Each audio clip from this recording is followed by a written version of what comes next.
Hello and good day. I'm Aaron Goldberg from the Ziff Davis Market Experts Group, and I'm here to talk about the compelling reasons for moving from Windows XP over to Windows 7. Now, we all know the benefits of Windows 7, but there's so many issues with XP that we have to deal with that it's frankly becoming a point in time where we can no longer avoid not just the aggravation but the cost. Windows XP shares drifted under 50%, and while that's important, the biggest issue is what about ongoing support? We know Microsoft will end live support in 2014, fine, but we have the issue of many peripheral and third-party vendors and software vendors have already effectively ended support. They're not updating drivers, they're not doing upgrades, and this creates any number of problems for us in the real world. Then we have the end-user focused problems. PC Pitstop estimates that 70% or more of the XP installs have a problem. It may be a notebook that doesn't go into suspend or sleep mode. It may be a peripheral that no longer works where the new driver frankly didn't help the problem any. We may have applications that do funny things. They run in half the screen. They look strangely. They perform very slowly. And we're finding that blue screens become ever more regular. And as we all know, after a certain number of blue screens, it's almost impossible to recover the machine.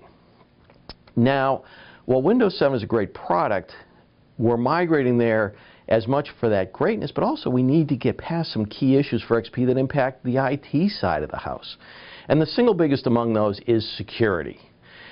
XP was just never designed to be the kind of product and platform that can be secure in the environment we have today based on today's threats.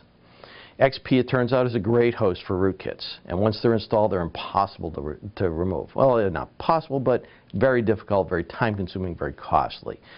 We find that because of the security aspects, because of the administrative level most people have, the importation of malware and threats continues without end.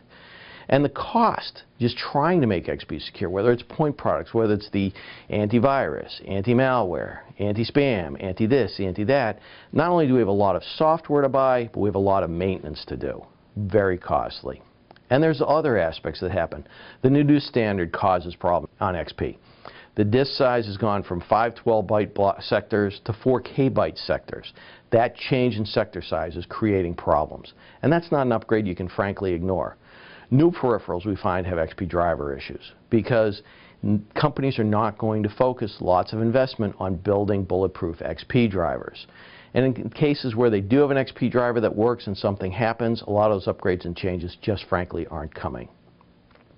And we're also seeing from a day-to-day perspective for IT that tech support problems for XP just keep coming.